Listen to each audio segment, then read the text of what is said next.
আজকের রেসিপি পনির পোলাও। কয়েকটা step follow করলেই কিন্তু খুব সহজে আপনারাও ঝরঝরে পনিরের পোলাও বানাতে পারবেন। তার জন্য কড়াই সাদা তেল গরম হলে তাতে জিরে, ধনে, তেজপাতা, জয়িত্রী, দুটো এলাচ, একটা দারচিনি আর একটা লবঙ্গ, আদা কুচি, অল্প নুন দিয়ে ভেজে তাতে জল দিয়ে ভালো করে ফুটিয়ে জলটা একটা ছাঁকনিতে ছেঁকে নিতে হবে। এখানে আমি অল্প নুন, হলুদ ও কাশ্মীরি লঙ্কার গুঁড়ো দিয়ে পনিরটা ভেজে নুন চিনি মেশানো জলে 5 মিনিট মতো ভিজিয়ে রেখেছি।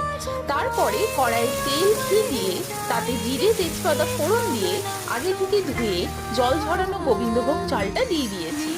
চালটা একটু ভাজা হয়ে গেলে তাতে ওই যে মশলার জলটা বানানো আছে সেটা দিয়ে আরো 2 গ্লাস জল দিয়ে দিতে হবে।